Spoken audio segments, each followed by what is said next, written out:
साई आपस्तंभसूत्राय नमः। ॐ श्री साई अभयप्रदाय नमः। ॐ श्री साई रत्नाकरवंशोद्भवाय नमः। ॐ श्री साई शिरडि साई अभेदशक्त्यवताराय नमः। ॐ श्री साई शङ्कराय नमः। ॐ श्री साई शिरडि साई मूर्तये नमः। ॐ श्री साई द्वारकामायि वासिने नमः।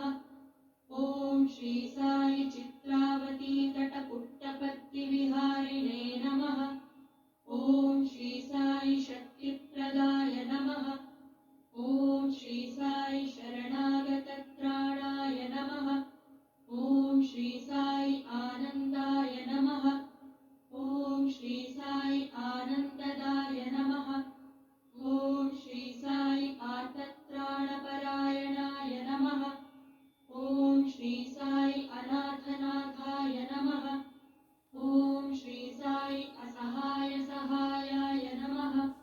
ॐ श्री साई लोकबान्धवाय नमः। ॐ श्री साई लोकरक्षापरायणाय नमः। ॐ श्री साई लोकनाथाय नमः। ॐ श्री साई दीनजनपोषणाय नमः। ॐ श्री साई मूर्तित्रयस्वरूपाय नमः। ॐ श्री साई मुक्तिप्रदाय नमः। ॐ श्री साई कलुषविदूराय नमः। ॐ श्री साई करुणाकराय नमः।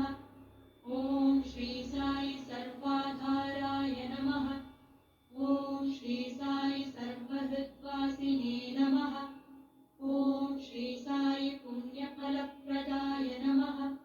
ॐ श्री साई सर्वपापक्षयकराय नमः। ॐ श्री साई सर्वरोगनिवारिणे नमः। ॐ श्री साई सर्वबाधहराय नमः। ॐ श्री साई अनन्तनुतकर्तृणे नमः।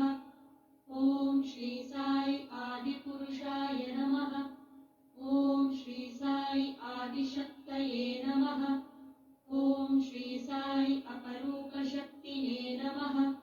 ॐ श्री साई अव्यक्तरूपिणे नमः। ॐ श्री साई कामक्रोधध्वंसिने नमः। ॐ श्री साई कनकाम्बरधारिणे नमः। ॐ श्री साई अद्भुतचर्याय नमः। ॐ श्री साई आपद्बान्धवाय नमः। ॐ श्री साई प्रेमात्मने नमः। ॐ श्री साई प्रेममूर्तये नमः। ॐ श्री साई प्रेमप्रदाय नमः। ॐ श्री साई प्रियाय नमः। ॐ श्री साई भक्तप्रियाय नमः। ॐ श्री साई भक्तमन्दाराय नमः। ॐ श्री साई भक्तजनहृदयविहाराय नमः। ॐ श्री साई भक्तजनहृदयालयाय नमः।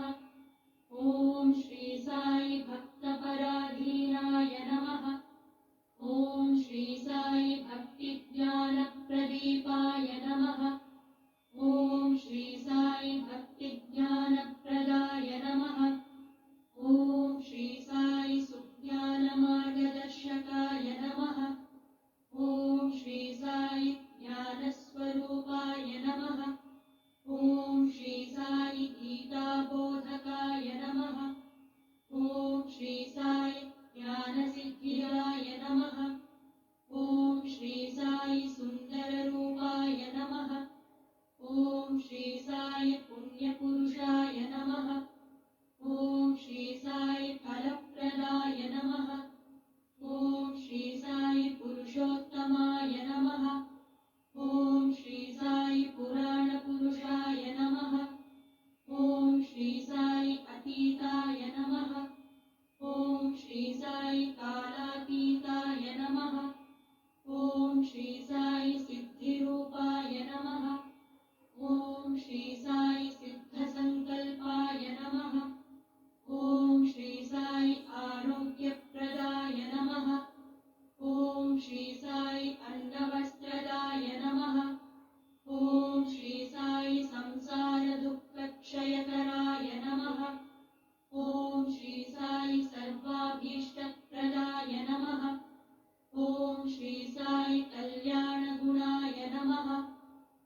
साई सुलभप्रसन्नाय नमः।